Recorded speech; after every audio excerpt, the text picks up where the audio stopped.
Gracias, compañeros. Sí, en realidad los especialistas de la salud han investigado un montón sobre las consecuencias de la pandemia, en particular de algunas poblaciones y de la población en general. Se ha hablado mucho del efecto del COVID sobre los cuerpos, las infecciones respiratorias, pero también hay otros efectos que son bastante importantes a los que hay que atender, y sobre eso se basa el estudio Efectos del confinamiento, consecuencias de una nueva pandemia, del doctor Óscar Hincapié Reyes, que se basa en cómo los cambios de hábitos durante la pandemia impactaron en la salud, en diferentes ámbitos de la salud, y se enfoca principalmente en los adultos y adultas mayores. ¿En qué efectos se concentra? Bueno, se concentra en dos puntos principales. Tiene que ver en primera instancia con la inmunidad y en segunda instancia con la nutrición. Lo que señala este estudio es que se modificó la forma de vincularse con la alimentación. Sumado esto a otras actitudes que vamos a compartir más adelante, eso impactó en la inmunidad. Por ejemplo, este estudio señala que cerca de la mitad de las personas utilizan la comida como un premio, y que eso se vio aún más frecuentemente durante el confinamiento. Además que el 73% de las personas no cumplen la recomendación de salud de estar 150 minutos a la semana haciendo alguna actividad física. Esto obviamente tiene impactos en el vínculo con el sedentarismo de la población, y que el 37% de las personas admitieron que encontraron más difícil consumir alimentos sanos durante el confinamiento. Es decir, el combo malnutrición, sedentarismo, y además a esto se le suma también efectos vinculados con la salud mental, tienen impactos en la inmunidad, en cómo la gente se puede parar, o en particular esta población que son adultos y adultas mayores, frente a las enfermedades, pero también tienen vínculos con otras áreas que tienen que ver con cómo, por ejemplo, la quietud, el reposo y el confinamiento impactan sobre la masa muscular, y esto tiene varias consecuencias. Sobre las consecuencias y cómo este tipo de información se puede ver y se puede sentir también con los adultos y adultas mayores de nuestro país, porque este es un estudio regional, hablamos con la doctora Malena Barrios, que es médica de familia, es especialista en cuidados paliativos y es referente del programa adulto mayor del Hospital Británico. Mayores, lo que queremos siempre es que se mantengan lo más independiente posible, y eso en realidad puede romperse ese equilibrio de ser independiente por muchas causas, y una de esas causas son las caídas, que muchas veces detrás de eso existe una pérdida de la masa muscular o de las fuerzas musculares.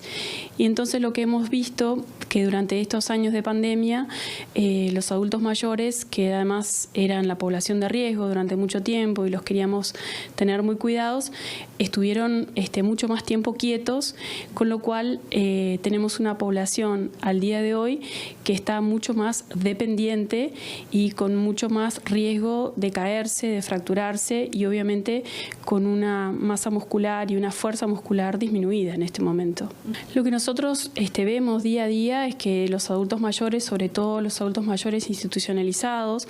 aunque también muchos de ellos en su casa, es que se han movido muchísimo menos. Obviamente los vemos más delgados, con pérdida de la masa muscular, y muchos de ellos con el aumento de la dependencia, que es justamente lo que lleva a un verdadero problema, porque al tener más dependencia necesitamos mucho más gente que los cuide en las actividades incluso básicas de la vida diaria.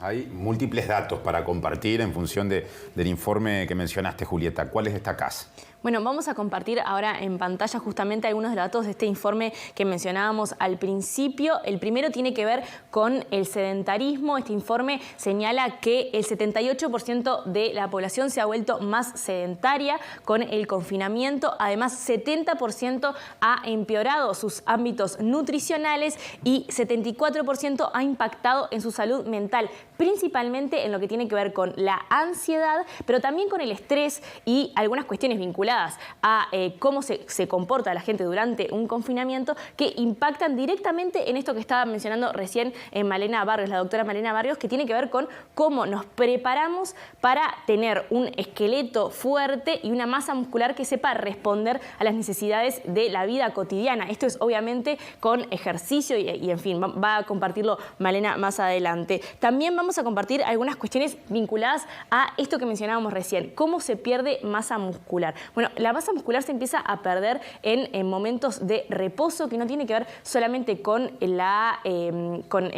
internación, por ejemplo, o la internación en un hospital o la internación domiciliaria, sino momentos de no moverse, de no salir de la casa, y lo que señala este estudio es cómo evoluciona la pérdida de la masa muscular según los días que se tiene de inactividad. Y lo que dice es que a los 7 días de inactividad se pierde 6% de la masa muscular, a los 29 días se pierde 10% de la masa muscular, 60 días de quietud, de reposo, de no hacer ningún tipo de ejercicio físico, se pierde 13% y 90 días cerca de 18%. Así que si les parece, vamos a compartir ahora un último fragmento de la entrevista con la doctora Malena Barrios, explicando cuáles son las herramientas que tiene la salud para atacar los problemas vinculados a la pérdida de masa muscular y también para trabajar con el refuerzo de la salud vinculado al ejercicio físico y a la buena nutrición.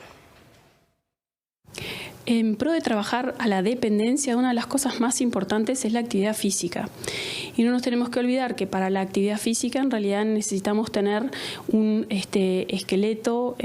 tanto en hueso como en músculo, sano y fuerte. Entonces, obviamente que es importante la nutrición adecuada, pero también es importante realizar un ejercicio físico en forma diaria. Sabemos que un adulto mayor que se queda quieto, en reposo, por alguna enfermedad corta, al segundo o tercer día que ya no se mueve, empieza a perder masa muscular, con lo cual obviamente eso enseguida le genera un retroceso en su estado físico. Obviamente que lo que siempre queremos es que se mantengan los más independientes posible, entonces tratamos de que los estimulen a caminar, a hacer caminatas adentro de las casas, a hacer caminata en el residencial, si están en un residencial, caminar alrededor del jardín, si se puede, por la vereda, con una ayuda, y obviamente también apoyarnos en la nutrición, que es extremadamente importante para recibir aquellos nutrientes que realmente sirven para que tengamos y formemos y continuemos desarrollando la masa muscular que sostiene todo nuestro esqueleto, ¿no?